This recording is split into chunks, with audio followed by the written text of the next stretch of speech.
This program features live coverage of an African safari and may include animal kills and carcasses. Viewer discretion is advised.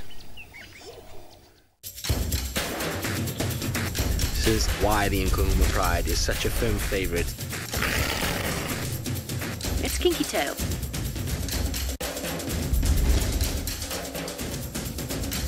He just looks ready for a fight. This is still her territory. The Evoker boys are here to stay. How insane was that? Good afternoon and welcome everybody from all over the world, wherever you might be tuning in to this, the 16th episode of Safari Lives. My name is Steve Falconbridge. I'm joined on camera by VM the Wildebeest. Please pop in your questions and comments down below. We have had an amazing week so far. I've come back from leave and the week has just been absolutely splendid. Let's go and see how our characters have been performing this week.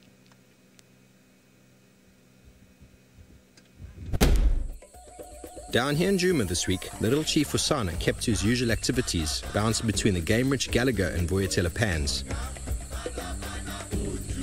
The wild dog family arrived in Djuma from the north in the early week, keeping to the west of Gallagher Pan. They exited into Buffelshoek for the night, but returned the following morning south of our camp. An unknown female leopard moved to Djuma from the east. Her tracks led us to Tingana, who appeared north of Voyatella Pan. The Duke and this unknown female moved together steadily east into Torchwood. The Niconico Pride made an appearance on our southwestern boundary, and an active hyena den site has been discovered in the heart of Djuma. Up in the Mara Triangle, the team were able to locate Kenya in the south, close to the Tanzania border. The Sausage Tree Pride was not far away to the west, while Kinky Tail, away from the Pride, was seen even further west with one of the Oldonyo Paek males. The North Clan kept to the usual domain west of the Mara River. Week it has been, and we are going to be spending this entire 2 hours going through everything of excitement, from wild dogs, Hosana, a new hyena den site on the property, as well as all the excitement that's happening up in the north with the Masai Mara. And talking about the Masai Mara, we would really like to be going up there shortly, because not only do we have lots of action here during the week that we are playing back for you, things are happening live in the moment, and if we do go all the way up there, it can be very exciting to see some male lions interacting with David Gitu all the way up in the beautiful and pristine Masai Mara. Sing.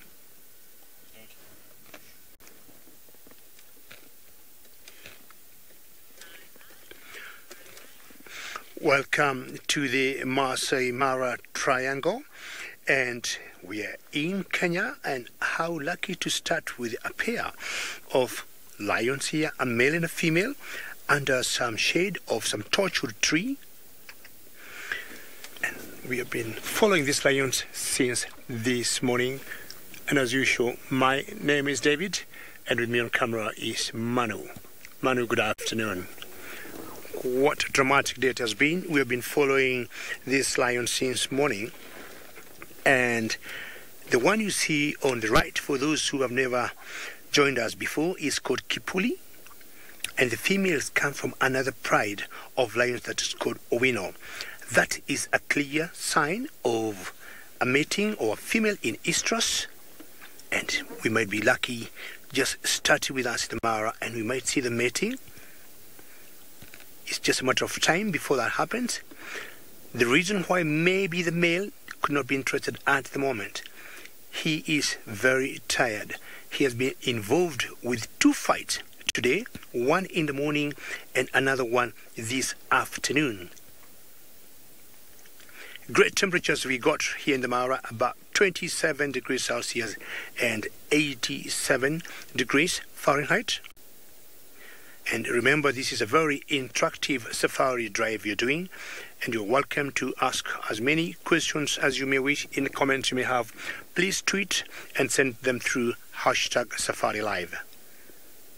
And don't forget to keep following us on the YouTube chat stream. It's time for Kipuli, the male, to take a break.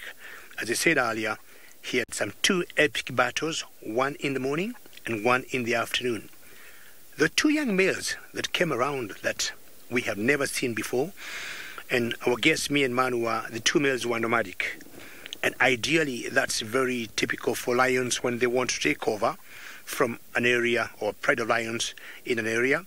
They will definitely marshal out with existing males or the coalition there. And Kipuli belongs to what we call the sausage tree coalition. He's in general the largest in size and stronger than the other two boys he is always with. So these two nomadic males, they knew the target and they knew who to deal with. Among us the three, they chose Kipuli because he is the guy in charge. In the morning, Kipuli saw one off, and I think he was so tired. I saw him running for about 2 miles non-stop, dealing with the other one.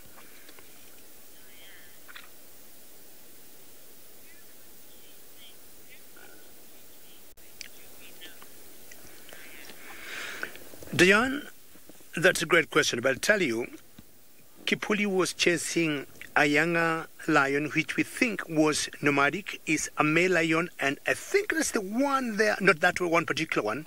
This is the second one that was just chased maybe another 1 hour ago.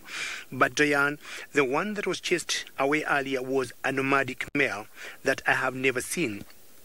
And my guess is, because I'm based in Kenya, in the Mara Triangle, that nomadic male came from a national park called Serengeti, in the country south of Kenya called Tanzania.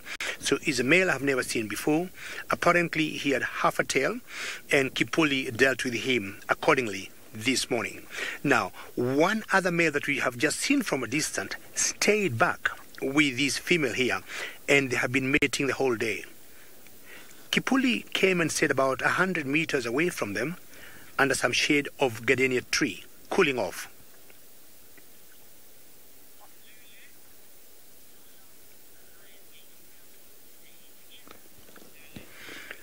Lulu, depending on the age of the female or the male, or more age being the factor, is always anything between 5 to 10 days. The mating will continue. Anything 5 to 10 days, they'll be mating. And the first few days, we have seen them mating like 60 or 70 times in a day. And as the honeymoon continues, the frequency fades out. But Lulu, anything 5 to 10 days, we have seen lions. The longest I would say they would stay together would be about 10 days. At times, it's only 5 days, mating's over, and then they go separate ways.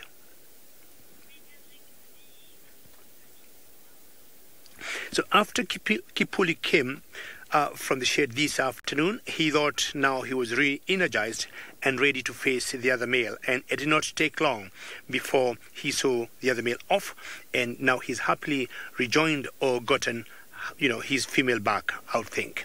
We'll keep staying here and watch how it's going to play out. But my other brother in South Africa, Stivovo, is hunting for other predators.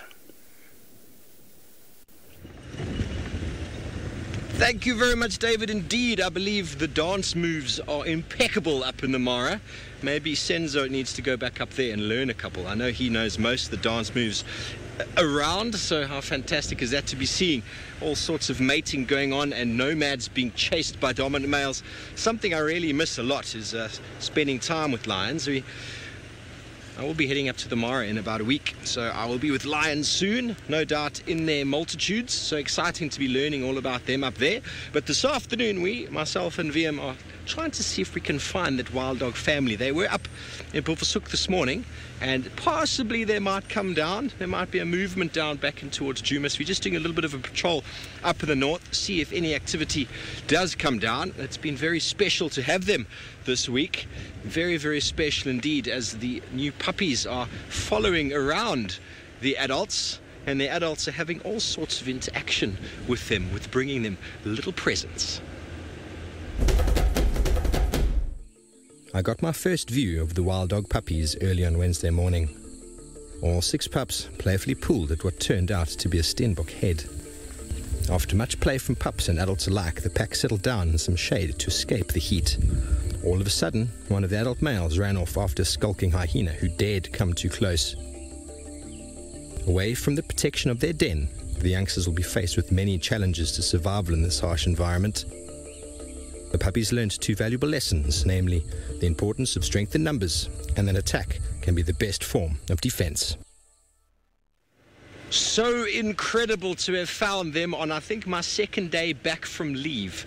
Wild dog puppies. First time in my life seeing them, and we got to spend some amazing time with them the entire morning that day, in fact, and then the entire evening as well as they moved to and from. And how was those little youngsters playing with the little prize? The adults had brought them a steenbok head, which is something that they do once they devour a kill somewhere further away. They often bring something back just to show them we've been out and these are the groceries we've provided for you.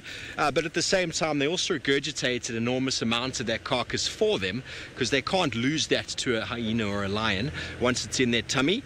But then they bring the prize back, maybe to show the youngsters, well, this is what meat you're eating today. So I suppose they can recognize it next time and be like, ooh, I quite enjoyed a little bit of that.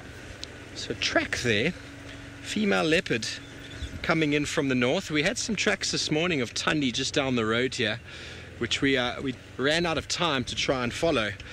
But maybe we'll have some luck a little bit later. She has been a bit shy this week, or maybe we've just been too busy with other things. But so fantastic to be with the wild dogs. And they have been in the north, as I said. Hopefully we'll get to them. But another character who is on the show every single week, Sydney himself, has gone out this afternoon and he's found the little chief. Welcome. And look at that. This is beautiful. You can see Hosanna is now trying to lick a very fresh kill. We are so very lucky. We just got here shortly after the kill, when he was dragging the kill up into the tree. You can see now he's looking for a better spot at the moment. And there are some hyenas who just got arrived now about a second ago. I can see they're looking at him. You can see that he is now also concentrating much more towards this side. He's looking very much tired, because killing an animal is a very big job for an individual. When he went up to that tree, he went up very fast. I could see that something is coming. He saw the hyenas and decided to run up into this tree in order to avoid competition.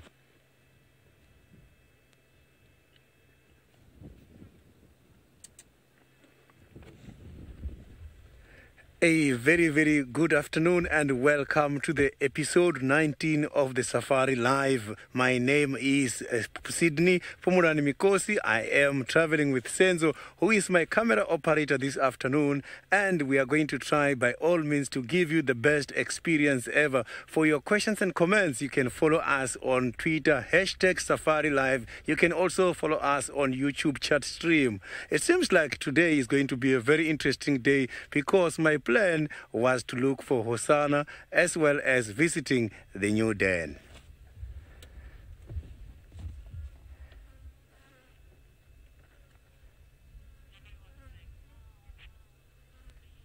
This is amazing. Look at that. You can see the kill is still very much fresh. It is an impala, a female impala. And now I can see that Hosanna is gaining some little bit of strength and is trying by all means to move the carcass further up.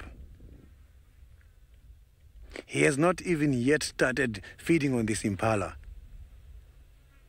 He has just been successful just now. We have just missed this action.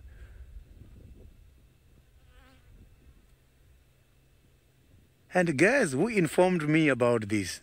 A little squirrel is the one who was giving quite a lot of alarm call. And as I was looking around, I managed to see Hosanna moving away, holding a kill right on his mouth.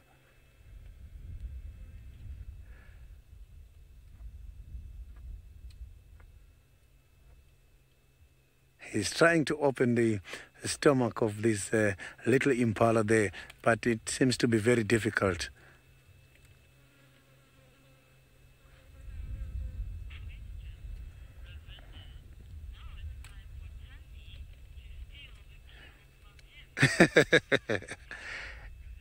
Rosinda, I can guarantee you now, if Tandy comes here now, Hosanna is not going to be able to defend this kill, because I can see that he looks very much tired. But now you can see that he's still at the beginning stage of eating this carcass. He's trying now to take off all the hairs. He's using his tongue in order to scrape all the hairs there. As the tongue of these kind of cats, they are very coarse and they're consisted of quite a lot of spines, which helps them to get rid of these hairs. He doesn't want to get quite a lot of hair balls in the stomach. So you can see there is quite a lot of open hairs there now where he's licking at the moment. You can see some of the hairs, they are now starting to fly away. Look at that. He's doing a great job. Look at that.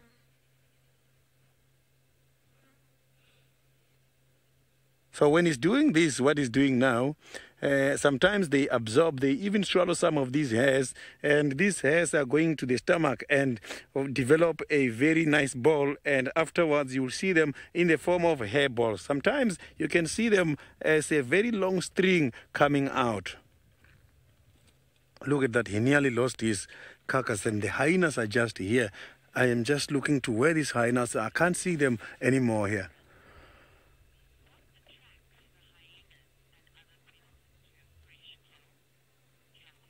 Catherine, what attracts the hyenas and the other predators after a kill is quite a lot of factors. One, when the animal is dying, it does give a distress call. When the animal is giving calls such as that is when the predators in the area starts to come and investigate. And apart from that, some of these animals, such as the hyenas, they are so well gifted in such a way that they can be able to detect from a sense of smell, they can easily detect blood.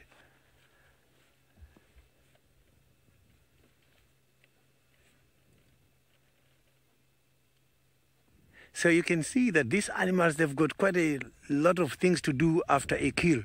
You can see before he even starts opening this animal, he must have to first get rid of the hairs, which is quite a very long process. And all this needs a lot of energy. So imagine if someone comes here after losing quite a lot of energy like this, is he going to manage to defend this carcass? Definitely not. He won't have enough energy to defend this. So I can see how that carcass is lying there. It might fall at any time.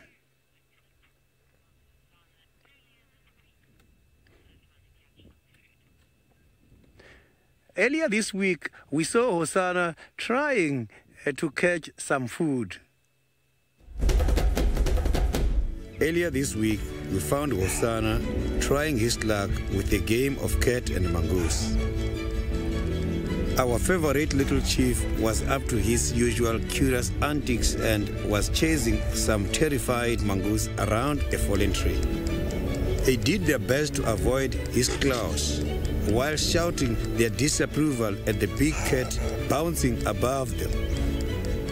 Unlike Hosanna's success from last week around the Juma pen, he did not manage to catch the little creatures and eventually gave up and moved on. The terrified mongoose made it. These kind of predators used to catch these big animals, but the small animals are confusing him a lot as they were going inside the burrows. One after each other, they were just going just like that. That was amazing. So you can see now he's eating the tail, and the tail has got quite a lot of hairs. I'm sure he's going to cut that last part of the tail.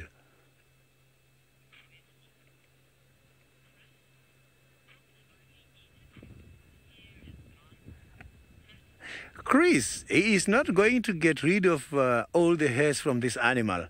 He's just taking the accessible parts.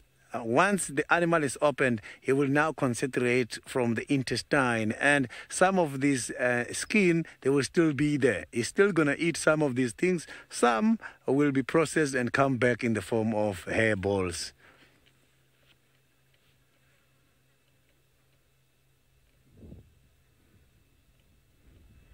So you can see that Hosanna is now improving his hunting skills, which is very good. And I like the fact that he is very fast. He doesn't want the other species such as the hyenas to come and disturb him.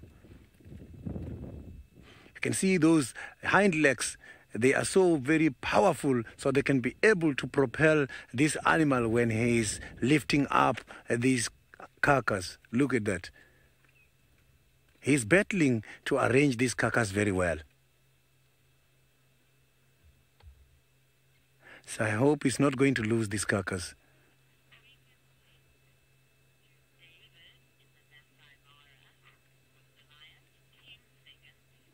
So now let's go to the Masai Mara. David has got another big cat. David is having the lions at the moment. Not too sure if the lions are sleeping or they are showing some of the afternoon activities. Hosanna was my very first leopard to see in South Africa a couple of months ago. But now, from a distance, I do not know whether you can see very well, but I would say down to the left of your screen, somewhere there, there's a little peck of something that looks like a lion. And that is the dejected loser who was dealt with perpendicularly by Kipuli, the male.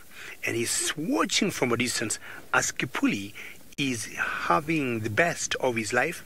And between the time you saw me last and now, Kipuli actually has mated 2 times. Will you believe that? I think he's very frustrated, and I'm sure both of them, the direction they are looking at is where that other male is. And I'm sure Kipuli wants to send some clear message to the nomadic male. I'm in charge here. I've beaten you. Away you go. And I'm doing what you're doing, and I'll do it even better. Not sure what the female is thinking. As I said earlier, I think she was torn between Kipuli and the younger male that had or was flexing muscles to fight Kipuli off. So what will happen, I guess, is they will stay together for quite some time. And I think I had a question from Lulu earlier, how long will they be together as they mate? And I said 5 to 10 days. So these particular ones here, it could be if Kipuli just came in, he might want to extend it just to give a bad feeling to the other male. And they may not even move from where they are. They may stay there, and Kipuli showing the other male, I'm going to mate with this female here. This is my area, and nobody's in charge apart from me. In the morning, I was looking for the other 2 youngsters that forms the Sausage Tree Coalition, and they were nowhere to be seen. And if they would have been here, my guess is Kipuli would have an easier fight getting rid of the 2 males together.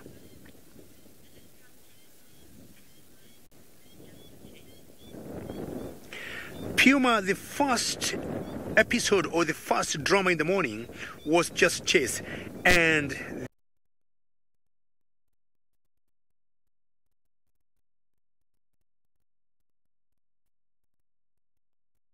in order to host his kill, but it's difficult. I saw that he nearly lost that kill twice. You can see now that kill is falling, slowly falling.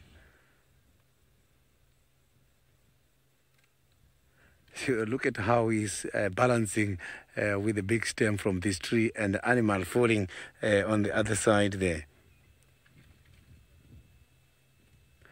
This is quite a big animal. Oh, already I can see that it's starting to open to get hold of the intestine. It's not easy for this cat to hold this carcass against the tree. Maybe that is a better spot now.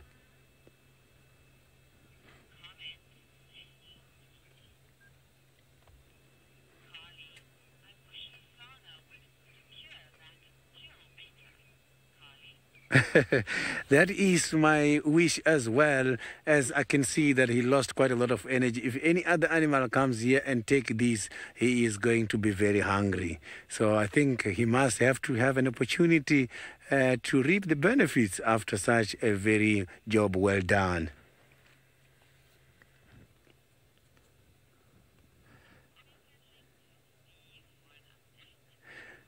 So now let's go back to Steve for some updates. How fantastic! Hosana, you little chief, you little devil, another impala. The lions stole his impala last night, folks. And, well, he's not going to be outdone. He's going to just catch himself another one. So we've been checking for those wild dogs to see if they're coming in, but at the same time, we also tried to see if we can pick up on any tracks of the pride that we were following this morning. They gave us a little bit of a runaround. I'm not sure exactly where they've gone to, but while we're searching, we're constantly on the lookout for tracks. Such a beautiful afternoon. Very nice, 31 degrees Celsius, about 86 degrees Fahrenheit. Wonderful to be out. But the excitement of the week did not end with the first sighting of the dogs. We managed to follow them the night before. They disappeared into the north, into Buffelshoek, and then myself and Senzo were very fortunate to find them again in the morning, once again, with the prize for the youngsters. The air was filled with excitement when we located the pack in the heart of Djuma. The pups squabbled over a prize brought no doubt from a recent kill by the adults. After much deliberation and some serious investigation, the adults took the youngsters to the kill. Judging by the nervous approach, it is possible that this is the first actual carcass that the pups have been to. The adults wasted no time digging in. As the pups approached, the adults taught them some important table manners.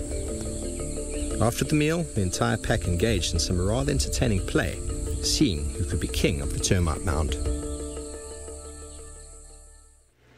How incredible was that? I was driving along, not expecting to see wild dogs that morning. The morning before, people had sent a request, said, we'd love to see wild dogs. And so I said, sure.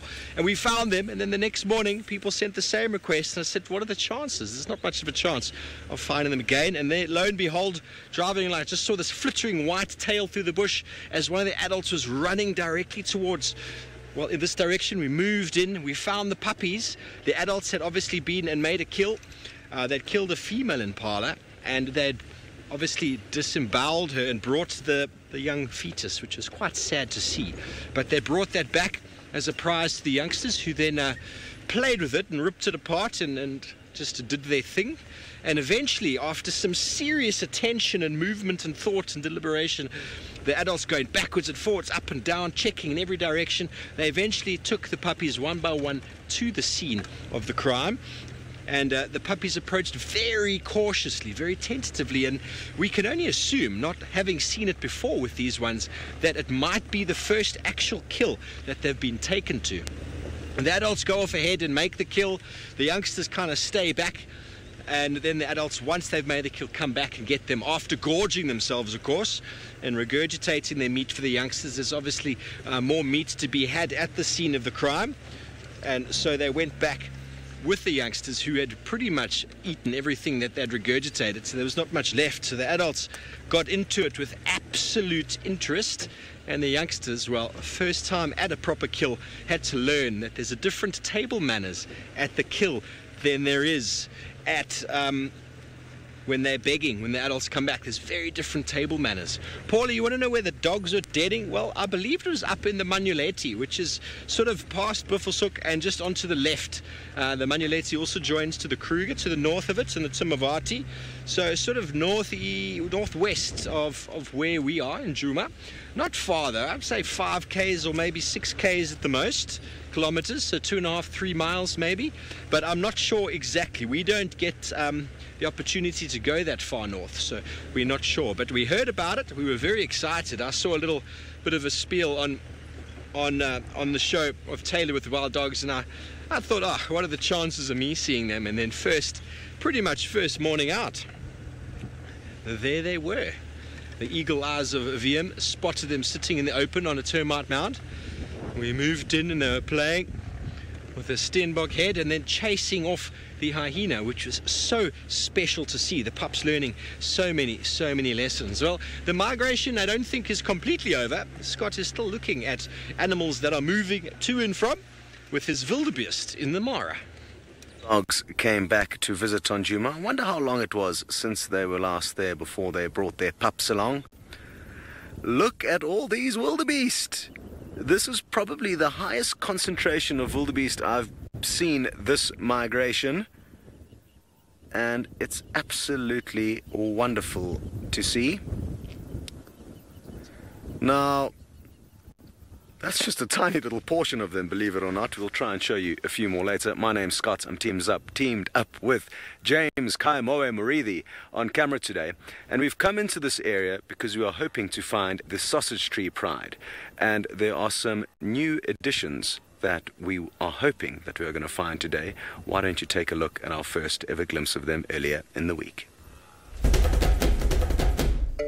After much anticipation, finally the missing member of the Sausage Tree Pride reunited with two lioness, and we had our first ever sighting of these two little cuties. We couldn't have asked for a more magical setting for our first introduction to them. And the golden light made it that much better. Not only that, but also the fact that they were on the move, and the two little furballs were in a very playful mood.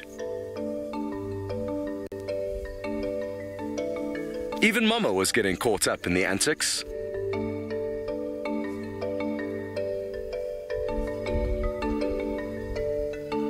Interestingly, in the short time we spent with them, it was immediately evident that one of the cubs was more bold than the other.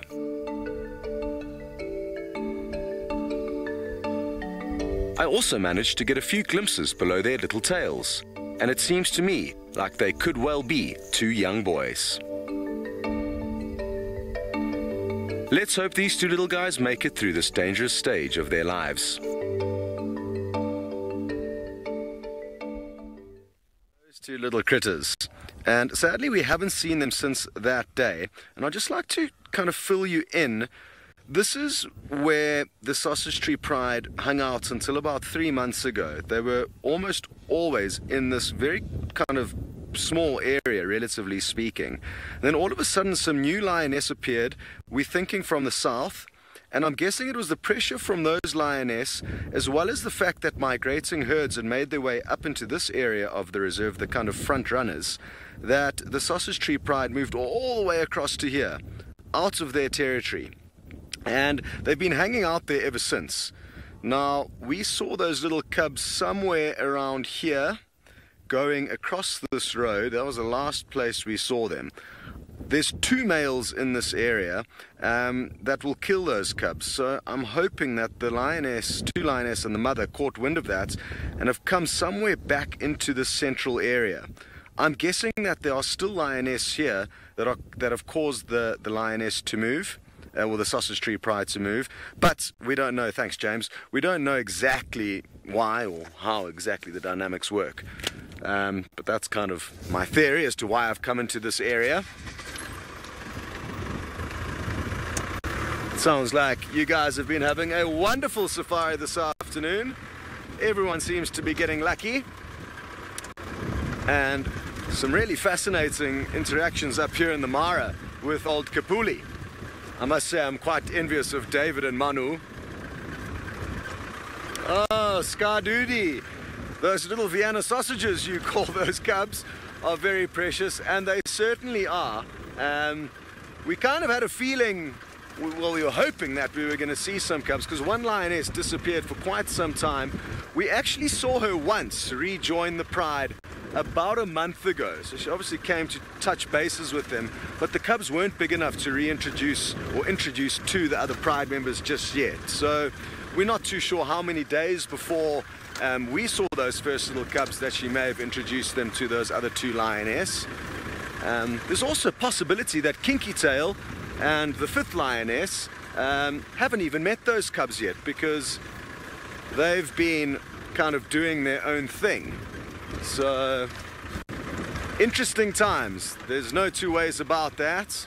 Possibly the first interactions between Kipuli and an Owino lioness being seen today. It's definitely, I think, our first interactions. So, yeah, a lot is changing and making our lives interesting, which is wonderful. We just don't need to try and keep our finger on the pulse, which is tricky, because they have got so much space to roam and relatively not too many roads for us to search. But my plan tonight is to stay out until midnight, and hopefully after dark, with maybe a bit of audio and vocalizations, we may be able to get on top of what is going down. But anywhere here, those lioness could poke their head out of the grass. I'm feeling lucky about this area. Very good. Well, speaking of David and Kipuli and the big lady from the Owino Pride, why don't you go and see what the latest developments are there?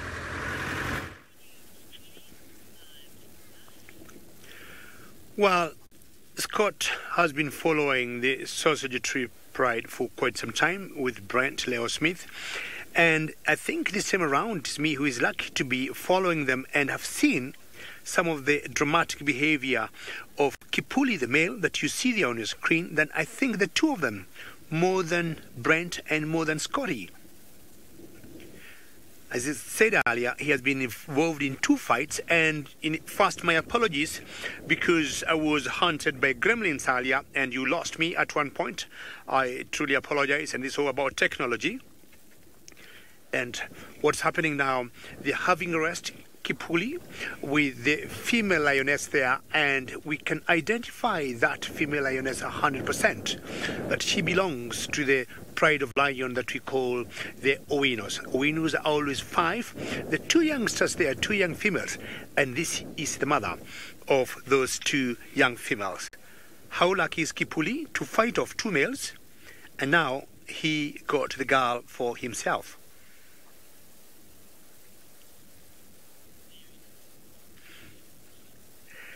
Well, we might be lucky to see some action. JW, before I answer your question, let me pause for a few seconds or minutes.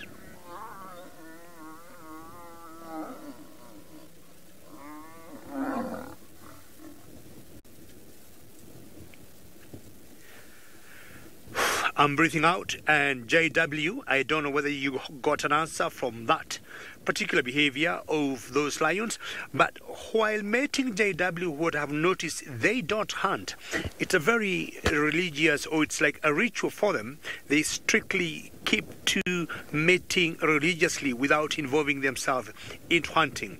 They might stay in this spot for like 5 days, not eating and not drinking anything, JW. Will you believe that?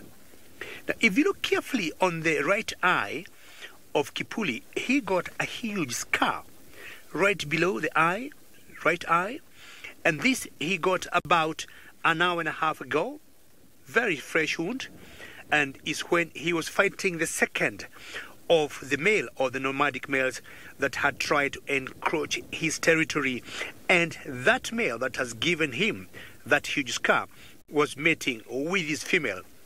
What I'm saying, in other words, this female has been mating with 2 lions in the last, I would say, 5 hours. I would say a strong female from the Owinos.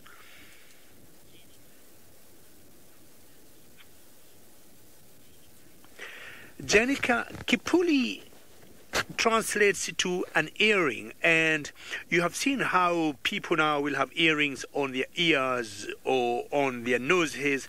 So if you look, or be lucky at one point to see this male facing us that we call Kipuli, you'll see what I'm talking about when we look at his nose. So Kipuli basically translates to an earring, and depending on where you put it, we think this male lion have his earring on the nose.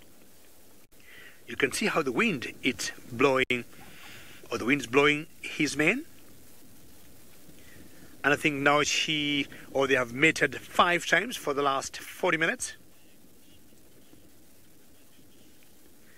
And it's always exciting when you see some rare egos.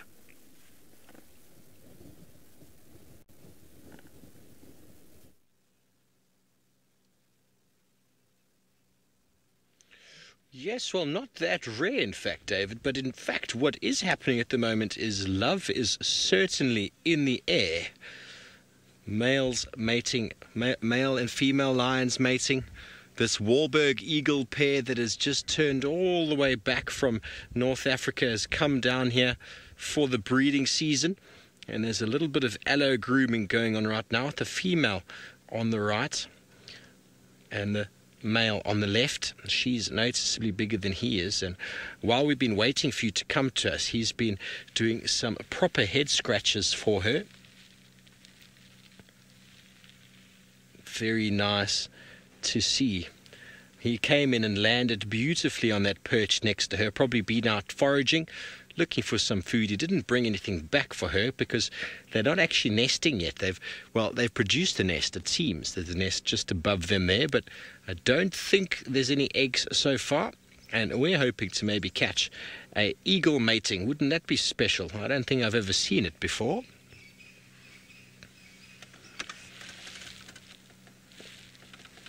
Definitely the spring, summertime is on its way. And you can see that it's now his turn for some head scratches. But she's now given him the attention, and now she dips her head to say, my turn now. And he's like, no, it's still my turn. Constantly happening in relationships. It's everyone else's turn to do the tickling, isn't it? Those hard to reach places, very important in these kind of social standings for these birds, some mammals as well, to do sort of allo grooming. It's a status between them. It bonds them together. And we're looking forward to spending the summer with these guys, watching them reproduce. Hello, Ted. Well, in the Wahlberg's eagle, which is very interesting, they only lay one egg, very rarely two. So they don't seem to have the insurance policy that most eagles do. They only lay the one, but they generally have quite a good success rate. But if that egg doesn't hatch, well, they might lay another one, but sometimes it's unlikely due to the short sort of breeding season that they have down here. And then, I mean, last year, this pair, I do believe it was this pair that didn't successfully breed. This last season, if I'm not mistaken, there was a pair closer to Voyatella watering hole that was successful. We watched that chick fledge and fly off. But this pair, who knows what happened? Well, it's hard to see what goes on in the nest. It'd be marvelous to set up some form of camera right up above. But anyway, we're going to move on from my eagles and their love affair, and let's go over to the little chief and see how he's getting on with his impala meal.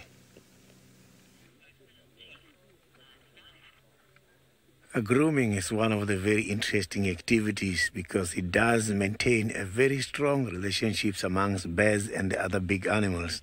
So now I am still here with the little chief Hosana, and I'm not alone at the moment at the sighting. I do have some other vehicles also enjoying this majestic, beautiful cat.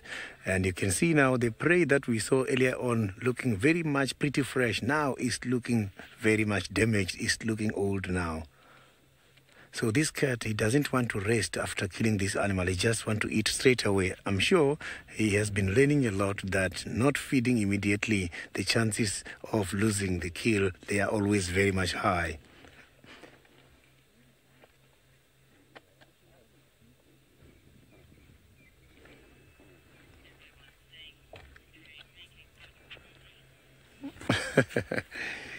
He is really improving every day. So we have seen it on several occasions when Tingana is coming and take away the food. So now he wants to kill and eat immediately. He doesn't want problems anymore. Look at that now.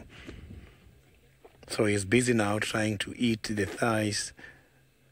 He's eating the hip bones.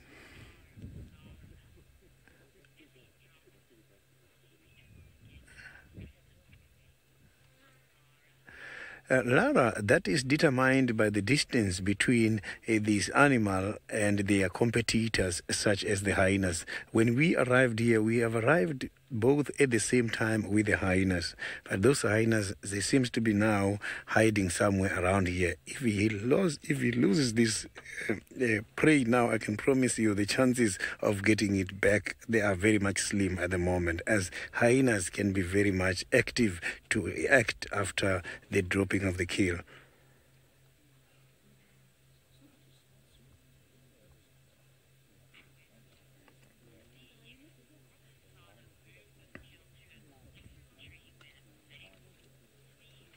Steve, the chances of Hosana to move the kill to a different tree, they are very much high. I have seen Hosana moving kills from one tree to the next. Not long time ago, Hosana conducted quite a lot of series of hunting activities, and he managed to catch the 3 different carcasses in less than 24 hours. And that day, I saw him moving to the next tree with another piece of meat left from a different animal.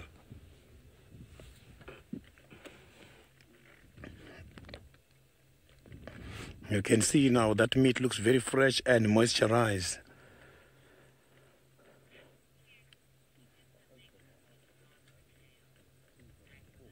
Rosalind, the tail of Hosanna can be very long, up to 94 to 100 centimeters. That is very much long. So that tail is not there for decoration. The tail is there for communication, and it's also there in order to show you the level of aggression when this animal is not happy. So you can be able to read the internal mood of the animal just from the tail. And it also serves in order to call the little ones as a follow me sign, to follow them when they are going in between the bushes and within the tall grasses. Look at that.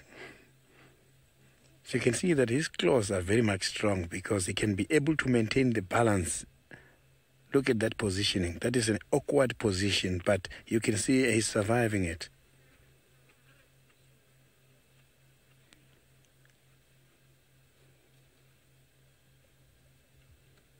So you can see that this is quite a very lovely shot, and thank you very much, Senzo. So this leopard is not yet matured. Still have got to go a long way. He must be at least older than 2.5 years, but to breed, he must have to start doing the breeding activities when he's older than 4 years. So you can see that he is a male. We can see the confirmation from a distance.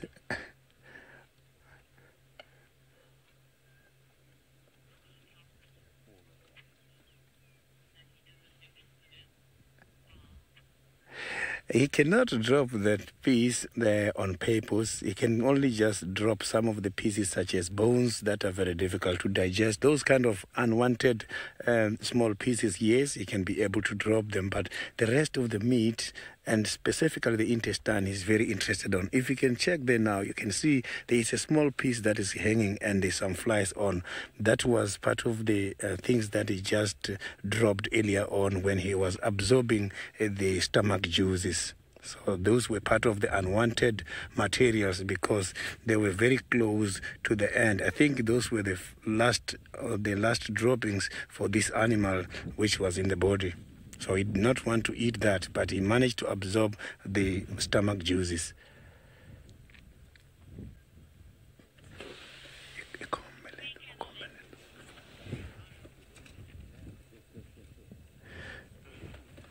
So now let's go back to the Masai Mara, where Scott has got the lovely wildebeest, my favorite animal during the migratory activities. Good idea, Hosanna. It sounded like you weren't going to be able to keep your meal where you wanted it. I've just stopped here in and amongst the herds, and I'm hoping you can hear them canoeing away. The interesting thing when you move through an area like this that's just littered with wildebeest is that quite often the lions can be nearby. I'm told you sadly can't really hear them too well. But like I was saying, the lion could be dotted somewhere in and amongst them. It's often quite a bizarre scene having predators so close to the gnu's. But for now, we're going to keep moving and see if we can't check over this little rise here. We need to rush you off to Steve. Goodbye. Hello, look at what we found. My favorite animal in the whole world. From a distance, I thought I saw a very large monitor lizard, but it is in fact a honey badger that is digging his nose into this very dead tree. We're going to try. How exciting is that? So excited, I don't quite know what to say right now. Well, there he goes. He's on the floor again, V. There he is. And he's not moving quickly. Honey badgers normally just don't stand still. He's going to come right to us. This is my first honey badger in Djuma. I am so excited. And normally honey badgers just disappear. This guy doesn't seem too bothered at all. I can't believe it. This just made my year. Seeing the wild dogs this week and now a honey badger on Sunday. It's one of my favorite weeks ever. There he goes. That's the typical honey badger gait. Oh, he's stowed down again. And he's moving through. He's going to cross the road in front of us in a second. We get a nice sort of image of him now, sniffing as he goes. There he goes. That's the honey badger movement. And they can keep that up for a very long period of time. How fantastic. He's got really, really good sense of smell. Not quite sure what he's looking for, but could be looking for insects, scorpions, snakes. He was climbing up on the tree, and maybe he was looking for something that snuck itself away into one of the cavities. Everyone is also very excited like me. Woo! I'm ecstatic. Okay, let's see if we can get him again. He's looking very relaxed. It's all about the route that you choose to go. We have had no luck with the wild dog tracks, so we're trying to follow up on where we last saw the lion tracks, and there goes the honey badger there.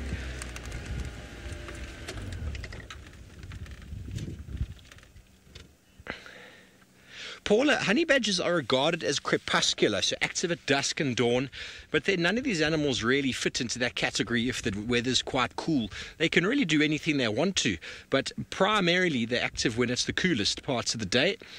And this guy is cooled down a bit. He's probably quite hungry. It almost looks like his hips are sticking out. He looks like he might be extremely hungry. Maybe he lost a little bit of condition. He's gone into a little thicket there. We have another road to our left-hand side that might work quite well.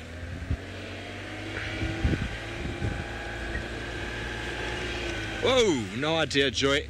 I haven't identified yet that it's a male or a female. I don't really care, to be honest. It is a honey badger, and that makes me so excited. But I suppose, maybe I said he. I'm so confused or so excited that I've maybe mixed up a little bit of the wrong language. There it is. I'm trying to get myself in a good position. I think if I just move around this little thicket here. He is playing a very nice game with us here. I believe James Henry had the most amazing honey badger sighting for the longest period of time. There he is. There it is. Marcy, honey badgers are omnivores. They're in the order Carnivora, so they do eat meat. They are specialists at snakes, scorpions. They absolutely love honeycomb from beehives. Insects, they'll feed on small rodents as well. They dig things up. Anything that might be trying to hide away, small mammals, small birds, eggs. They can climb trees. Nothing really can escape them. And they have a fetish for bees and beehives, hence the name honey badger. And they seem to be immune to the stings of the bees. A very thick fur and very thick, pliable skin make them very, very resilient, even to a leopard. A lion might kill them quite easily, but a leopard thinks twice about trying to tackle these individuals. But this is what they do. They're just ferreting around, constantly busy, constantly digging around, smelling, sniffing, searching for whatever they can go for. Looking for scorpions underneath the bark, sniffing. Maybe he's got some rodent trails he's picking up on, or maybe one of the black mambas that's been moving around has left some sort of pheromone trail along the ground that it's picked up on and is moving towards. I'm over the moon. Oh yes, Kathy, Ohio. Honey badgers are regarded as being quite aggressive, and that is their form of defense.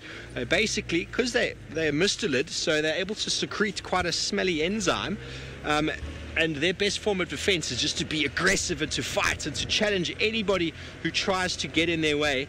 And through that, most predators and most animals learn that the honey badger is not to be toiled with. So invariably, they leave them alone. Maybe a young male or a young leopard might end up playing with the honey badger once, but then once bitten, twice shy. They'll end up leaving it be. It's just in the little thicket here again. He's going to come out the other side. Here we go. He's got a snake. Oh, my word.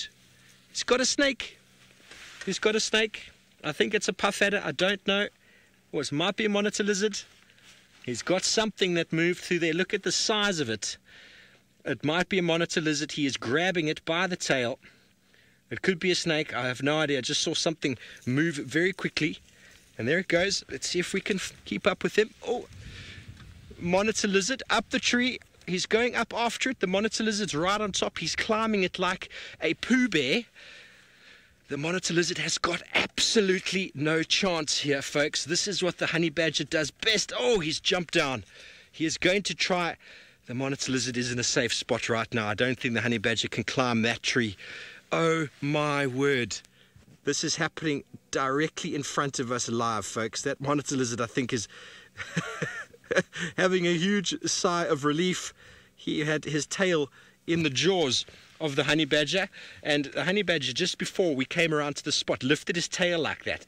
When his tail goes up like that, that's when he gets excited. Hyenas do something similar. He's going to try again. I wonder, they are very clever.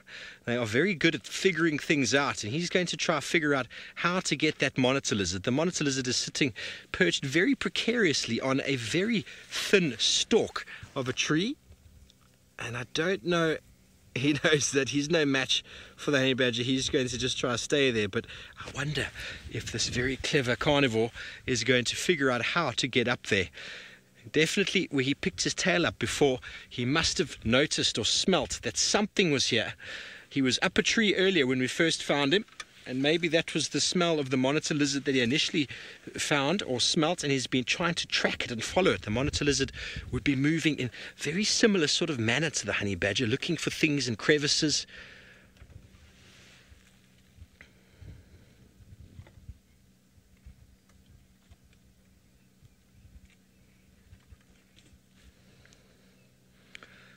Good afternoon, ladies and gentlemen. Welcome to Djuma in the Sabi Sands, where we have got a very excited and very energized honey badger that has been ferreting around in the undergrowth and sniffing after something. We weren't quite sure what.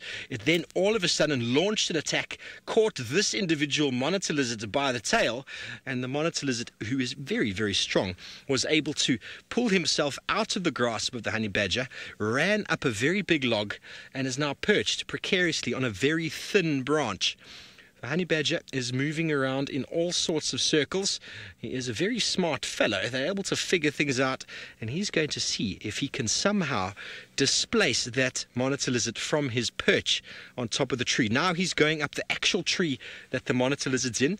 They are very good climbers, and what's going to happen is if he does get up there, the monitor lizard's going to feel he's being threatened. He's probably going to jump out, and the honey badger will basically probably jump down and chase him.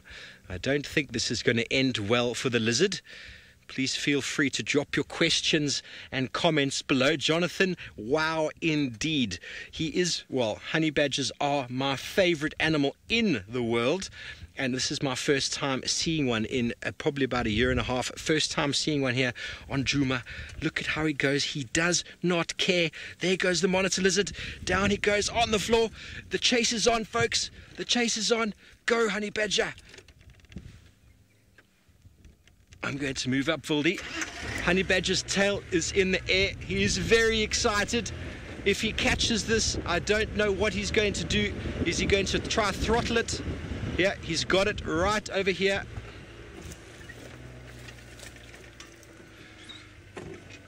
How's that, Vildy?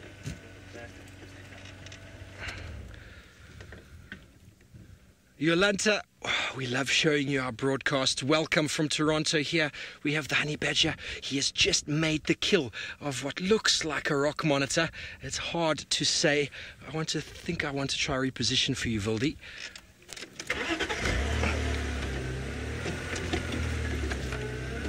Just put my nose in the bush here real quick. Holy moly, everyone. This is incredible stuff.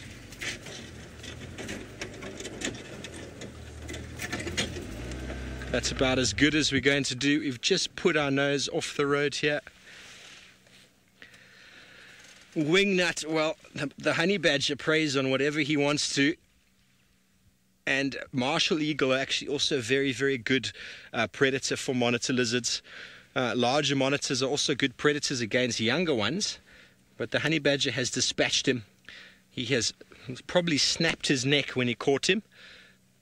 The monitor, after that drop onto the floor, I think everything was over for him there. There's no escape. I've seen honey badgers taking Cape Cobras out of trees.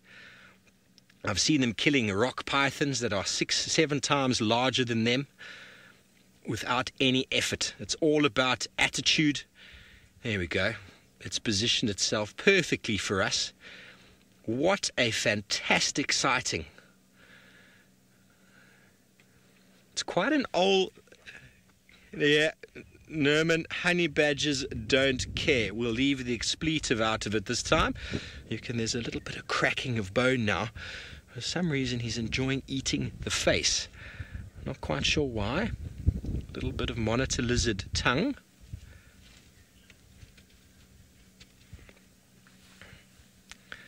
Michelle, it is my favorite animal, and I'm glad that you love them too. They are fearless.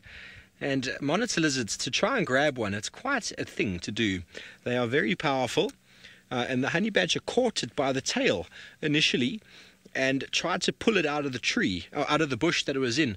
It managed to whack its tail and knock a honey badger off, and then scuttled up that little bush, which the honey badger then chased it up. And you saw how the honey badger figured it all out. And once the monitor was on the ground, it was all over but the eating.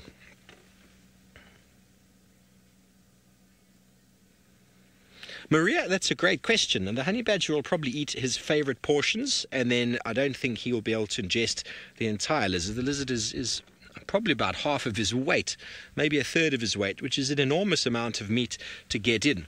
But I'm thinking that this individual honey badger is quite old. You can see it's got quite a bit of sort of mange, or it's losing fur. Under the legs we saw earlier was losing a bit of fur. And its teeth aren't really doing, I suppose, what it needs to do. But maybe he just likes the lips of a monitor lizard. But he's not really breaking into it. I keep saying he. I do apologize. I have no idea what sex it is at the moment.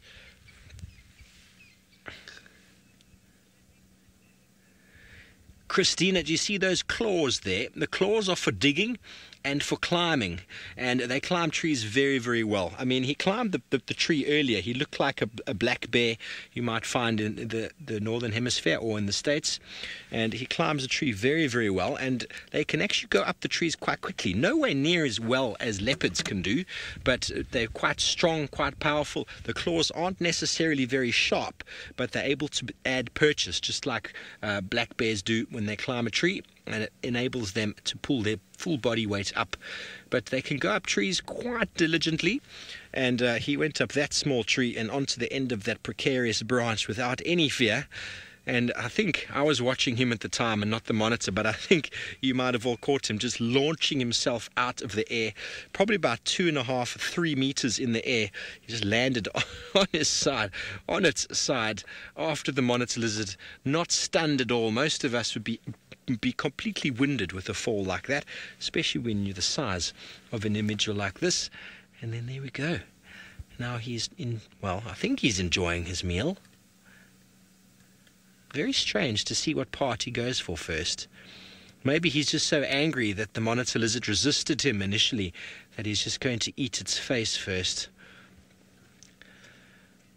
Well, ladies and gentlemen, we are still live on YouTube. Please feel free to Google us, SafariLive. Jump on board. We're still live for another hour or so.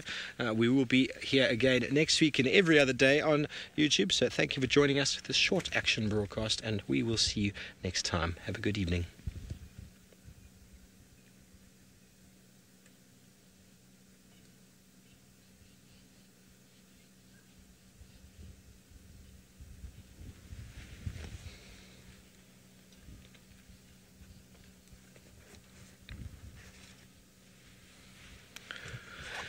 Wow, I'm out of breath there, folks. I'm out of breath. Well, who needs to find lions and leopards to get action? How exciting is an individual like this? I'm really, really amazed at the opportunity that this guy is taking, this individual is taking, and not really getting too much of the food in. It still hasn't really removed much of the face at the moment. There's a blood on the lip. If there are sensitive viewers out there, it might not be a good time to be watching now, but this is nature, and this is what happens out here. They're not you see, the teeth are quite well worn down. Can you see that? Another good indication of age. It might be another reason why it's struggling to really feed. But they are tenacious. full of spirit. And it was so awesome to see because he was moving around with his nose on the ground. He was very deliberately trying to find something that had been around. And he went up the first tree, which is a typical sort of tree for a monitor lizard to be in. And then he just picked up the smell, picked up the trail, found it underneath the bush.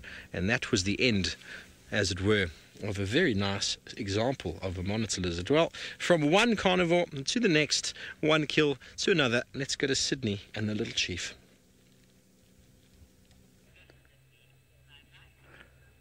It was very nice watching the small carnivore after the reptiles. A very aggressive animal. Now I've got one of the big cats, the spotted Hosanna, is now very relaxed on the ground now, all the way from the acacia tree. Now you can see he came down all the way from the tree to the termite mound. He's very relaxed now. So he's going to gain quite a lot of strength and again go up to the tree and carry on feeding. So I don't know. Oh, now he's moving. Oh, he's just changing the spots.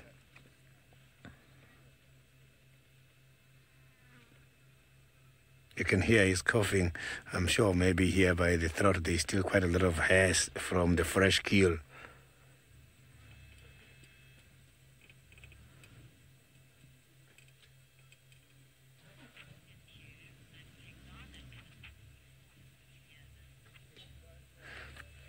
Earlier this week, we saw a very lovely sighting of Tingana. We found Tingana late one afternoon staring into a distance. There were rumors that he had been with a female leopard who was quite shy and not fond of the vehicles. Tingana made an interesting contact call before resting up in the long grass. I wasn't long before the young leopardess came slinking out from behind a bush and presented herself to Tingana. We were so lucky, fortunate to witness the cat's mate on 2 different occasions. However, the young female is not familiar with vehicles and suspect she may have come from the north near Bafasu.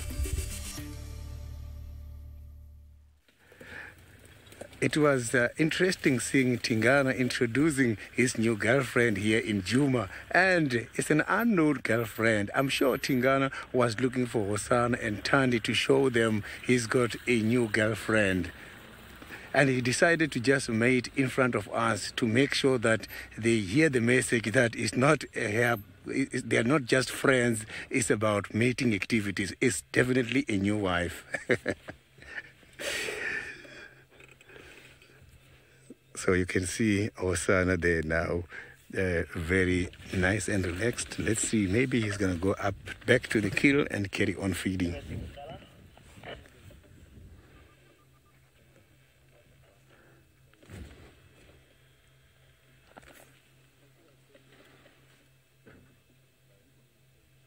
So the competition is very much low at the moment, as the hyenas are not here at the moment.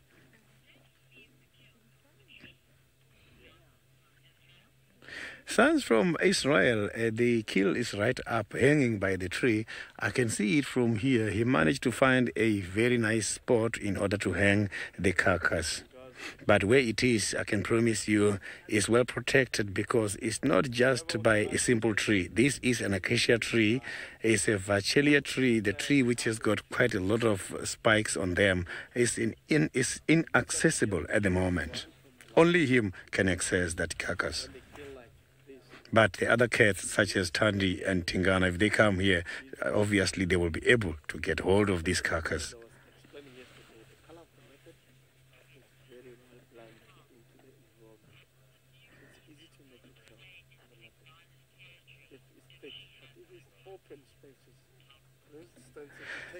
Tom, when the unknown female got some cubs, she must have to make sure that the cubs are well hidden away from the other females, as the mortalities can be very much high.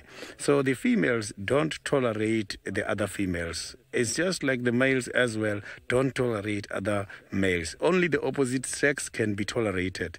So that cat that we saw Tingana mating with, the unknown cat, we're not too sure where she's coming from. Maybe she's just here in this territory for mating purposes, and after that will go back, give birth and raise young. But I'm sure Tingana knows where exactly that female is from. It was very nice seeing Tingana introducing that female to us. So now let's go back to the Masai Mara. David has got another big cat. He is now having a group of lions. So I will be here with Wasana just to see what's going to happen. I would be happy to compare Tingana with Kipuli. I thought Sydney would be talking of Hosanna having a girlfriend, or Hosanna mating with a female leopardess or female leopard, but apparently not. So here we have Kipuli as the male in charge of this area, and he is the one mating. We initially had one of the nomadic male lions that was mating with that female that you see there. And Kipuli, that's the male there, chased those two males out, one in the morning and the other one in the afternoon, and he took over. Not sure he is now a little tired because of all the battles he had. He had two major battles today. I would say one major battle in the afternoon, because in the morning it was more of a chase than a battle. And of course, since we've been here, he has mated, I think, about 7 times, Manu, or 8? Yeah, Manu thinks 8. I had counted 7. I don't know where Manu got the 8th time from. Maybe now the 9th. Let's wait and see. If it was 7, it could be the 8th time. It was 8, it could be the 9th time now. And with the lions, unlike all other animals, once she is ready, automatically the male should just mate.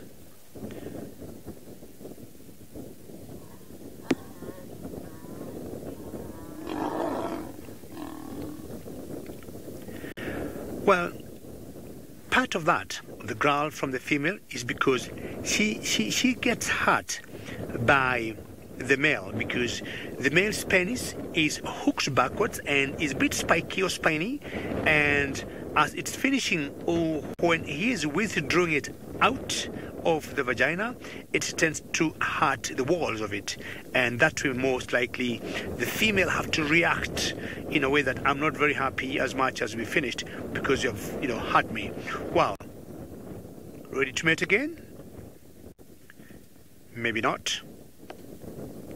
If you look on the right eye, right below the right eye, you see a huge scar there, and Kipuli got that scar today on the battle in the afternoon, because the first nomadic lion, he just chased it and it kept going and going. But on this particular one here, the second male, it did not go away. He stood his ground and he wanted to remain there and keep fighting. And when lions fight, there's a lot of clawing, there's a lot of teething, and at the end of the day, those are some of the results that you get.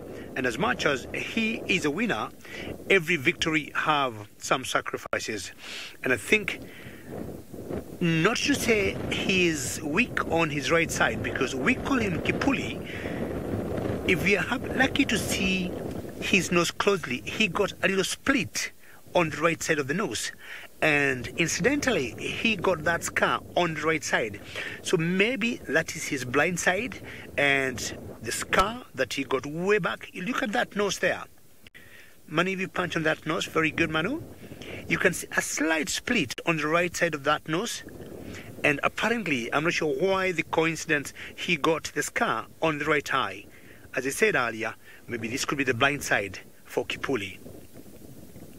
We'll always have our weak sides, and maybe he was not very quick to protect that part.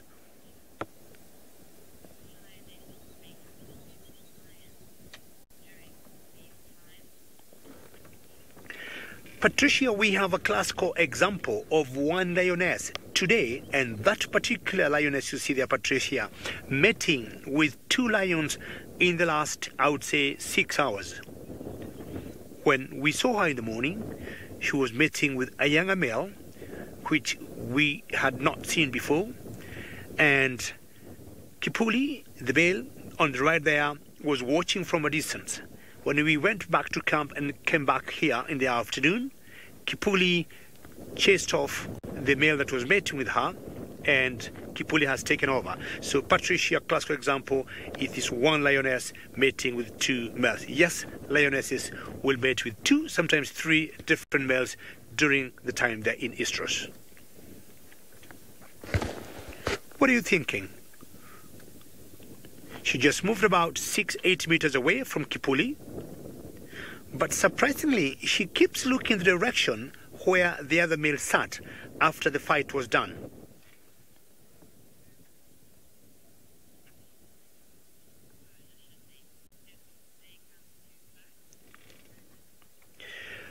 Ruben, I'll tell you, Kipuli has two coalition mates that have not been around for the last 2 days. We've been here in the morning, and we initially thought when the battle started this afternoon, or when Kipuli had to chase away the other male, you see that scar there on the right? That's the scar I've been talking about. We thought his partners in the coalition would come and give him a hand, and we never saw them.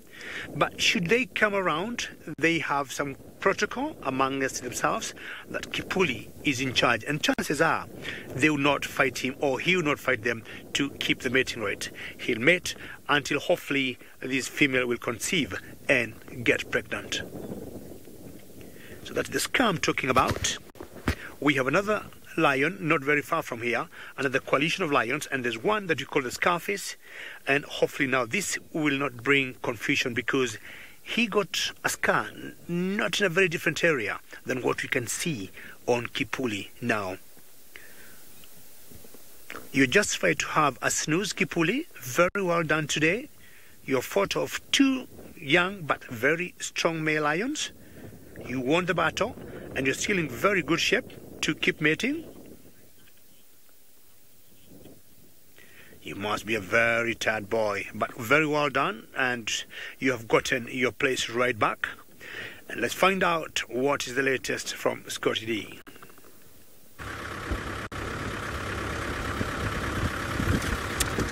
I'm very happy that Kipuli has managed to find himself some new ladies.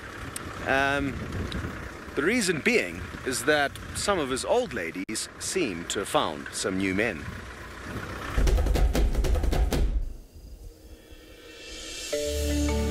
There have been some other interesting developments with the Sausage Tree Pride. Kinky Tail and one other have been mating with the Old Donyo Payek males, who are dominant over the turf where the ladies have recently started hanging out. This is about 5 miles west of their usual territory, where Kipuli and his partner used to oversee them. We are not sure why Kinky Tail and her pride have moved west. My guess would be pressure from another pride, as opposed to the lure of the migrating herds, which are now plentiful in their old turf. Interesting times ahead, and of course, also the very exciting prospects of 2 new sets of cubs being born in about 3 months' time.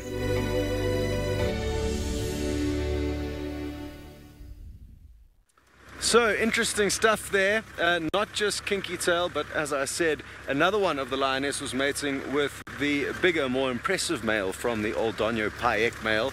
The guy Kinky Tail chose has got a bit of a receding hairline. He's not as impressive as his partner. And those two ordinarily, we've seen them, the only times I've ever seen them, they've actually been with the Old Donyo Payek pride of 12. A big pride, but sadly they're very skittish, so not very welcoming when it comes to viewing them. Interestingly, it was probably 100 meters down this road where we saw Kinky Tail mating with the one guy, and they spent about a week in this general area, not moving far at all.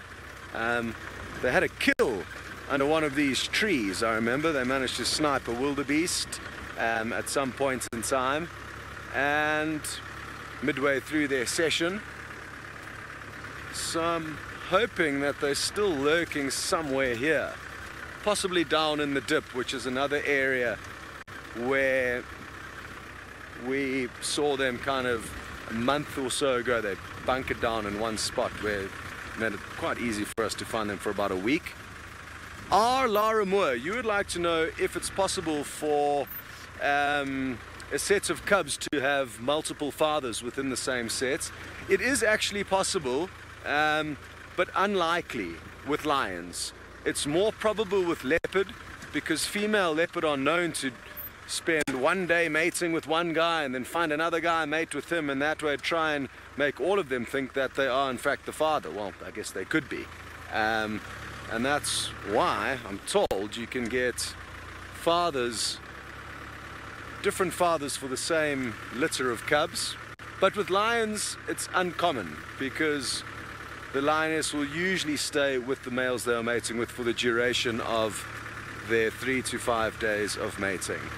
Now, I must say, I cannot wait to look back at the footage that you guys were lucky enough to witness live with Steve and that honey badger. Why don't you see how much it's managed to plow through that monitor lizard? Yes, well, it is the most bizarre thing, folks. The honey badger is still eating the face of this monitor lizard, and every now and again the body of the monitor lizard moves. We're not sure if it's just, there we go, watch it. I don't know if it's still alive or if the honey badger's maybe pulling certain tendons in the neck, but he hasn't really done too much eating. He's basically eaten off the lower jaw. Yeah, the tail's still moving. It's very, very sad to see. If you're a sensitive viewer, I would look away now. There is a reptile. I don't know what sort of pain threshold he has, but you can see that the face is almost completely gone, and yet the body is still spasming from time to time. It is sometimes quite hard to watch. So thinking the monitor maybe was playing shy for a while and hoping for a chance to escape, but honey badger's got both of its claws latched on and its jaws latched on as well. And hopefully it'll soon put this poor creature out of its misery. Remember, folks, this is live. It's coming to you from the African wilderness where these things happen. Predator eats prey. In this case, predator eats predator. Monitor lizard wouldn't think twice about devouring the eggs of a baby bird or even the baby chicks.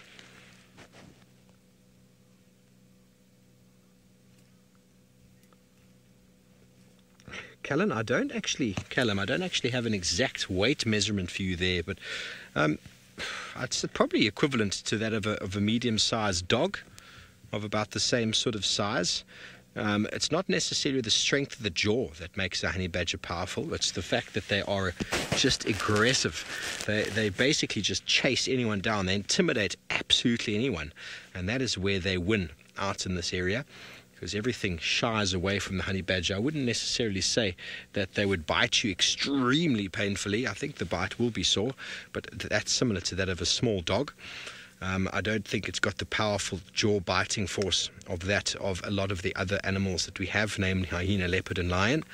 But if we've seen the skull in the tent before, James has shown it, I've shown it once or twice, the area left open for the brain to fit into the cavity in the brain of the honey badger in the skull is enormous in comparison to that of other animals.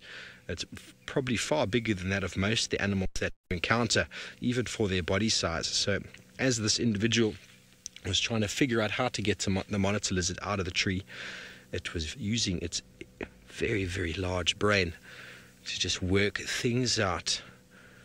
Well, from once again, a small carnivore to another carnivore, and this time a very, very special sighting. For those of you who haven't been with us during the week, Sydney and Taylor came across something very special in the heart of Djuma.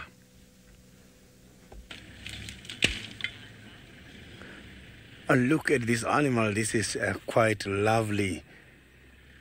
I have got the hyenas here with me now. I can just see three of them. I can see the two adults and a small little one just inside the den. This is a new den.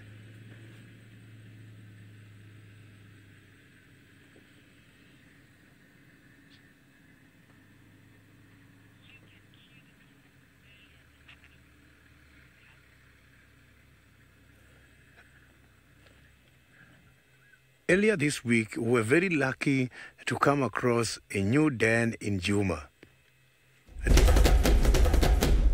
This week, Taylor located a few hyena on foot. It was then discovered that they had a den nearby. I made my way into the area to investigate, and indeed, there was a large female hyena at the old den on Philemon Cut Line. It was confirmed that this hyena is called Koki, and the den was definitely active. Since then, we have had some incredible views of Koki and her tiny little black cub. Finally, we have another den on Juma.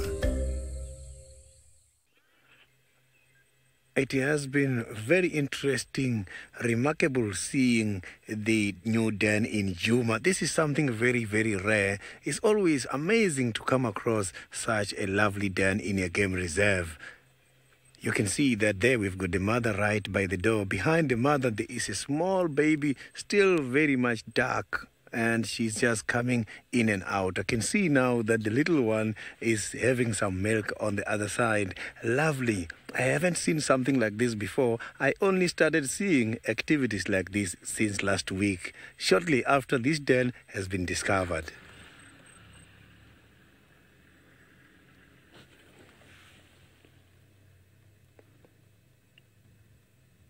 Just want to see if maybe we can be able to see the little one coming back again. So the little one is now right inside. Maybe it's going to come out again and say hi to us. So the animals such as hyenas, they are scavengers, and when having little ones, they look after each other. Others will have to go and get the food and bring back to the den so that the remaining ones can eat. And also mothers can go out, come back and regurgitate the food and give this food to their little ones. Hyenas, when they are born, little ones are already well equipped. They've got teeth, they can see, they can walk, which is amazing. They are always ready to engage with the adults. Look at those canines. Those are the canines used in order to crush bones. This is one of the animals which has got a powerful jaws and powerful canines.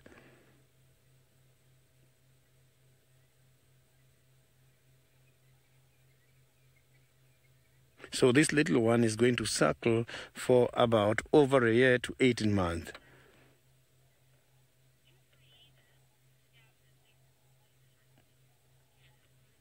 Connies, the hyenas, they do scavenge more than hunting. They are not very successful hunters, so they've got to depend on quite a lot of other carcasses, leftovers from the hyenas and from the other big cats. But when it comes to the cats such as the leopards, it's always difficult because they hang their food by the tree. But sometimes they lose them, and that is when they get a chance.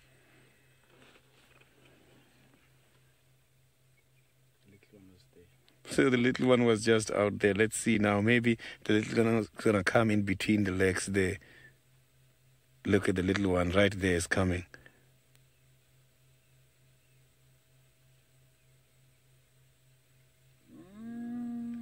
You can see that the little one, listen to that. They are now starting to greet each other. They might go through a ceremonial greeting, which is totally different from all these other species. So the little one just went deep in the hole, which is good if the little one has learned that every time they pick up something, they just have to get disappeared. As here on the ground, they can be so vulnerable. You can see now that they are going through their ceremonial greeting with a very beautiful sunset on the background. Look at that. This is a beautiful picture.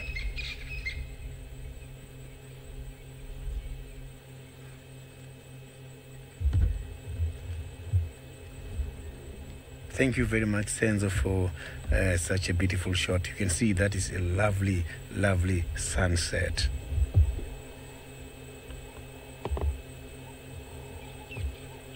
So So let's hope the little one is going to come back again and play with the mom.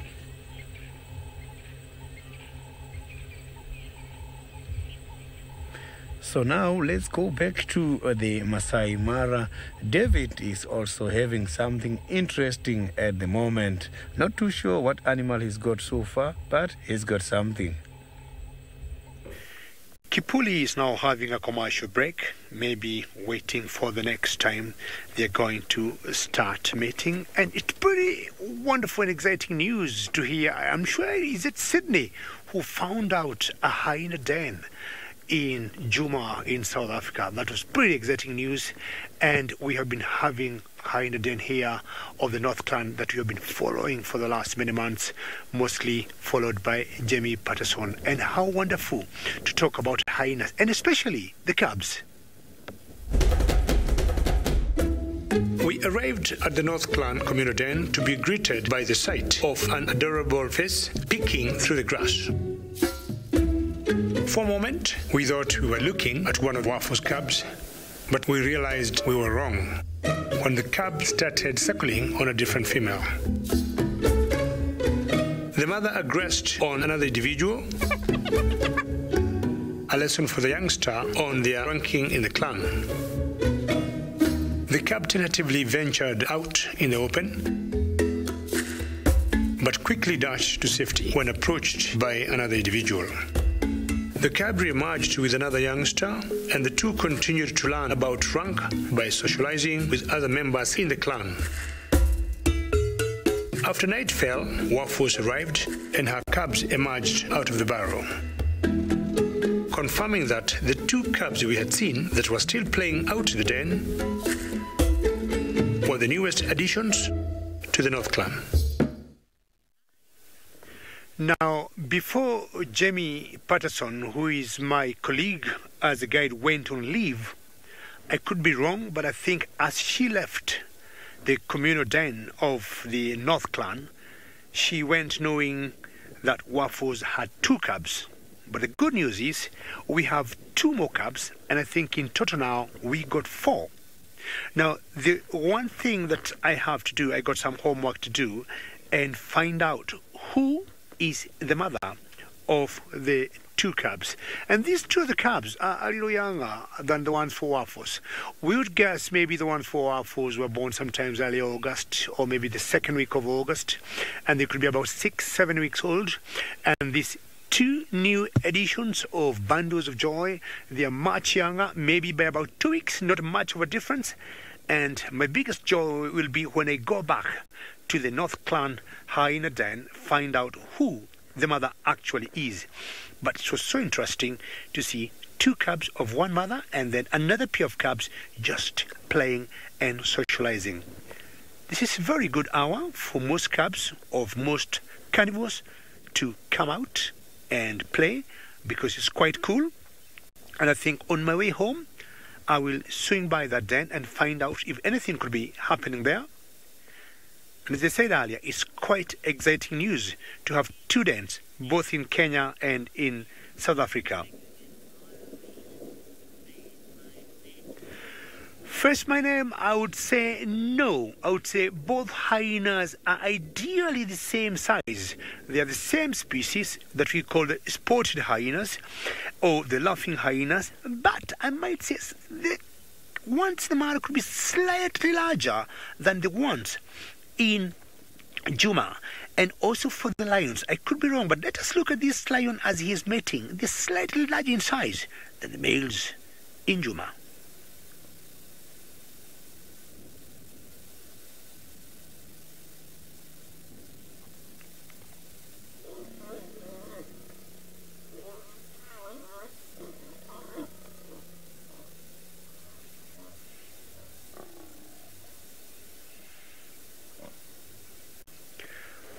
Well, very typical for a rollover of the female lioness after mating.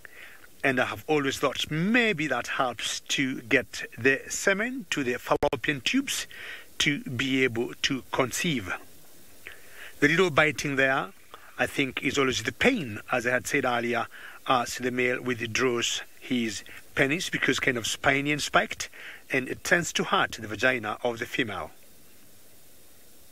Marking your territory, we can see Kipuli, you deserve to do that, and you have done some wonderful job for yourself today.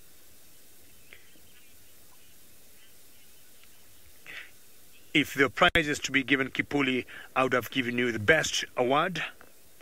And talking of exciting days with exciting sightings, let's find out what Steve has for us. Well, we are still with the beautiful honey badger, and yes, well, still eating the head. And as we all should well know, I know it is disturbing to see, but some reptiles, when they are dead, they still practically move, but it's still quite hard to watch when you see an animal's legs flailing in the air, trying to sort of escape being eaten, even though it is caught. But what an insane drive it has been so far. Mating lions up in the north. We just missed Husana making a kill, but a live honey badger kill. That is incredible. That is a first for me. It's the longest time I've ever spent with a honey badger. In the wild, I think the most I've spent with a honey badger is about 20 to 30 seconds before, because they just move and you cannot keep up with them. And they don't stick to roads, they just disappear. But we could tell how this individual was moving. It was definitely on the trail of something. And when its tail popped up in the air like that, it got very excited.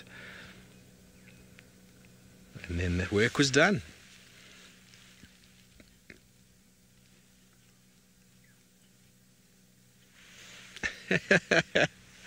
A few people are suggesting we should call this Hannibal the honey badger. Well, that's a very good decision, a very good suggestion. Although Hannibal the honey badger would probably be eating a honey badger, wouldn't he?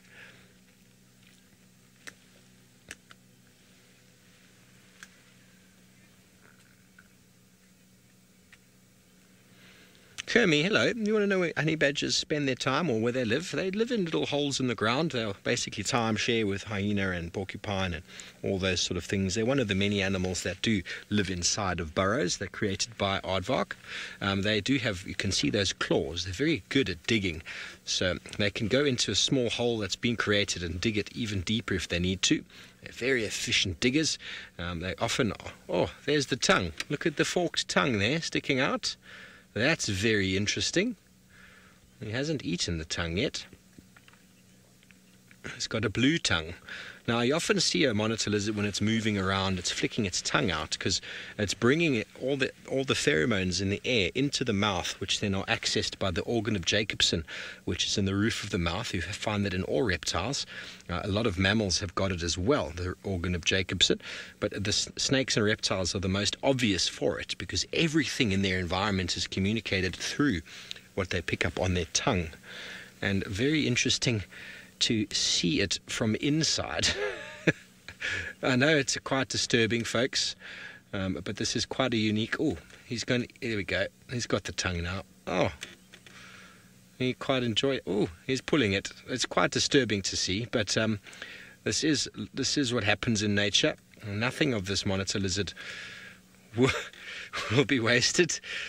That is the back of the throat now of the monitor lizard. He's eaten from the lips to the cheeks to the jaws, and now you've seen the tongue, which was anchored to the back of the mouth and down the throat, and he seems to be trying to eat it from the inside out now. You see a little bit of the jaw still up on the top left there of the teeth.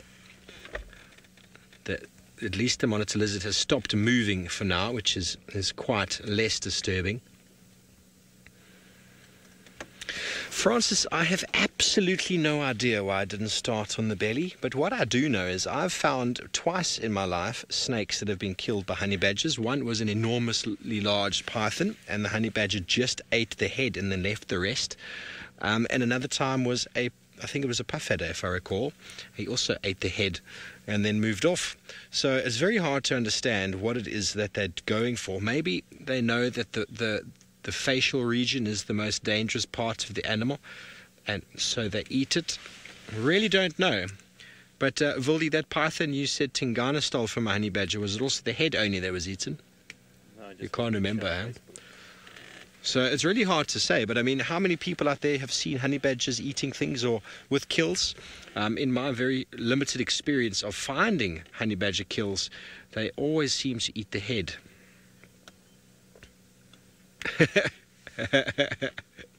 Mr. Public, I don't know if a hyena would dare try and come in here. The hyena would come in and start sniffing and maybe come a bit closer. The honey badger would lift its tail in excitement. There we go. He's busy chewing the last of the jaw, and he would charge the hyena. And hyenas are not used to that happening to them.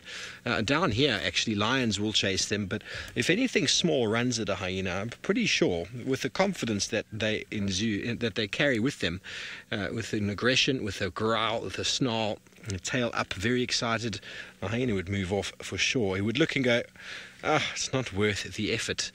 Everything in life is about weighing up the costs, weighing up, is it worth protecting, is it worth fighting for? Same goes for all of the predators. Is it worth getting involved with? Just like Hosana, who probably got his kill up the tree so as not to compete with hyena. And if one did manage to get it, would he actually fight back? Let's go to Sydney and see what his thoughts are.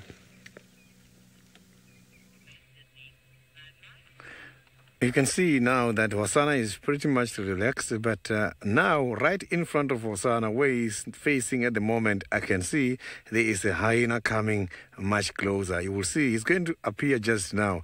You can see there's a movement there behind those small bushes. That is the hyena coming to check what's happening. He's right there. They are all now looking at each other. Hyena is coming to see if there are any viabilities of having something to eat this afternoon.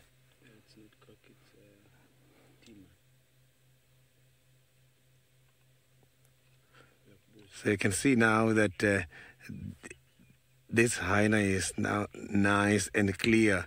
You can see it's going back again. This hyena arrived here just about 2 minutes after this kill has happened. He came earlier and checked and sniffed around and got disappeared. He's coming back here for the second time now.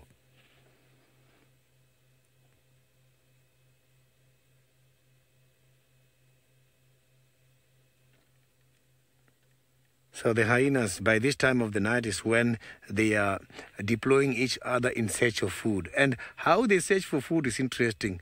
They do something on the grasses which is called pasting, whereby you will find the two markings. One, it will be milky white, and the bottom one mostly is milky dark. The top one is to communicate for territorial purposes, whereas the second marking is for when they're looking for food. If another family member comes to that area, he's going to sniff that grass and will know that my brother already covered this area. It means I must have to go to the other side. So those are the markings which are very important for them when they're looking for food.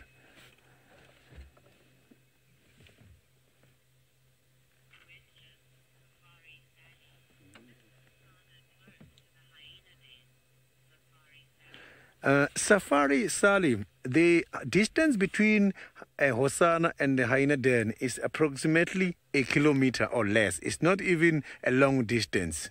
But there by the den, I can promise you, I don't think Hosana will be able to visit the hyena den, as those hyenas always, when seeing them, they are against Hosana.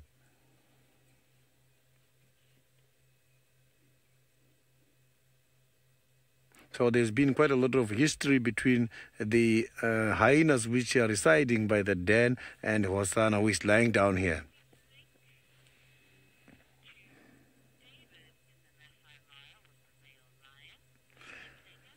So now let's go to the Masai Mara. David has got some male lions there.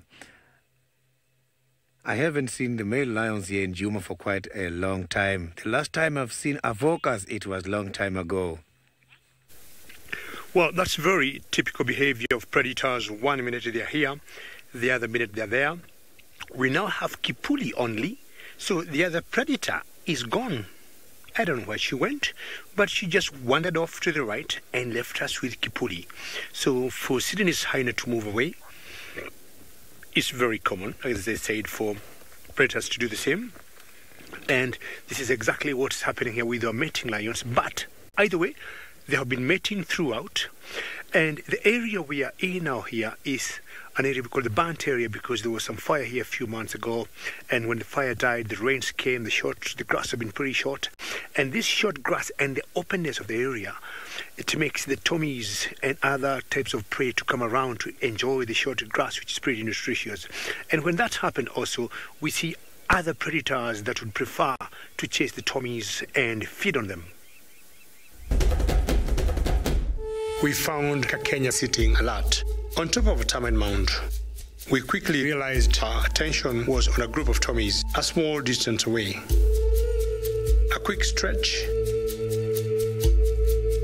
and she started moving closer. She was spoiled for choice, but she wisely chose the tommies.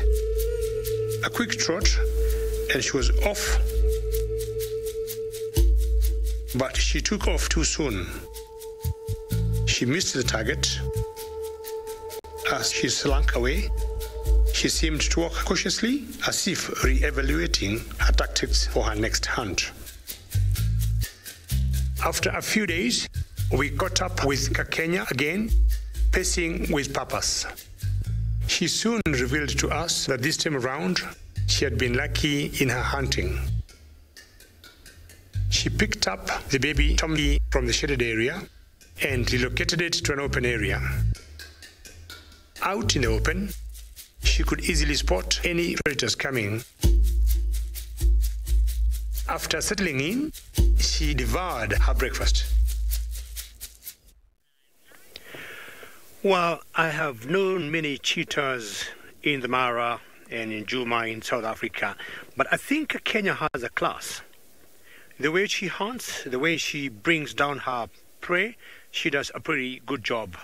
In general, you notice hyenas got about 40-50% success on their hunts, but for me, I would give Kakenya 60-70%. She'll once in a while, like we saw there earlier, she did not calculate very well, but on a second attempt, she did very well. So many times I see Kakenya, I've always considered her to be a very successful hunter as a female. Our big boy Kipuli is still laying down there, not interested with the female now who just wandered off. But just to remind you, all our nice royal viewers, about our expeditions, of Wild Earth expeditions, which opens maybe in the next 1 hour. Locally here in East African time, it opens the next 5 minutes, and from Central African time, it's going to open in the next 1 hour. Please go on to that form and please book your spaces, because it's going to be an exciting thing to do from next year. And the form is on expeditions.wildearth.tv. So as I said earlier, it's opening up from 6 o'clock.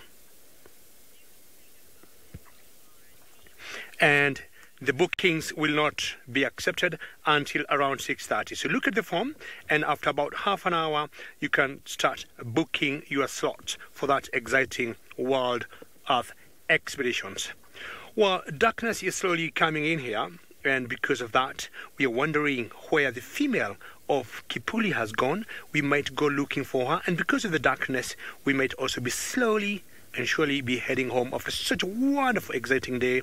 And on behalf of myself and Manu, we'll take you across to Steve, and we thank you very much, and to all of you, have a very good one.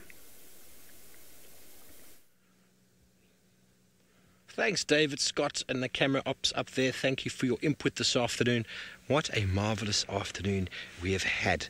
The honey badger is still busy feeding. He's now pulling it out. He wants to maybe get a little bit in the open, clearing there. And so special to be able to be spending time with this. But not only did we have a honey badger this morning, yesterday morning we were graced with the opportunity of seeing the Nkuhuma Pride, who materialized on the property after some time, and they had a little special surprise. The Nkuhuma Pride returned to Juma early on Saturday morning. Taylor caught up with them around Treehouse Dam in the golden afternoon light. The young Nkuhuma male showed some interest in a scrawny little impala who dared to come down and drink. With the rest of the pride seemingly not interested, it was the young male who spent some time weighing up the energy costs involved in trying to catch such a small prize. The impala, alone and clearly in poor condition, was left to wander off unharmed. To our surprise, a new young male was found with the pride. This male's origin is unknown, but for now, his presence within the pride is being tolerated. So who was that young male? Look at this shot. Yeah, almost as if the monitor lizard is holding on to his head. He's definitely dead. Just popping onto the FLIR camera there. This is the hotspot thermal imaging. And you can see that the lizard is still quite warm from the daily exertions. He's still been out. And there, the honey badger has picked up his prize. And who knows where it is off to. Moving back in to the thickets. How fantastic is this? We're just going to move up a little bit more, see if we can get one more glimpse just on the side of the road here, which is very, very special to be seeing. I think this is going to be the last visual that we get of him. I'm not sure. It's going to go into a little den site or so underneath there. How fantastic is this to be able to spend all this time? Aunt Joe, that's a great question. I reckon honey badgers can live up to about the age of 15, 16 in the wild, depending on all sorts of conditions and competition. I need to double check that fact, but I'm thinking that's about the right sort of age bracket. But don't quote me on it. I might not be 100% right. But ladies and gentlemen, it has been a marvelous afternoon, and thank you for joining us out here in the African wilderness. Honey badger for the first time in Djuma with the kill of a monitor lizard. As sad as it might have seemed, that poor honey badger is definitely going to be full and happy with himself this evening. Herself, I keep saying the opposite. If we can still see it there, it's coming out. He's probably headed away. Now he's going to come back and maybe tell me to disappear. How beautiful is that? Ending the show with the honey badger. I don't think we could have scripted this any better. Thank you to everyone from the Mara, the FC, and everyone down here in Djuma for their cooperation in this edition of Safari Lives. Thank you to you, the viewers, for joining us once again. It has been a marvelous afternoon. We will see you next week for the same show, but don't worry, tomorrow morning live again with our normal hour. We'll see you then. Have a fantastic evening.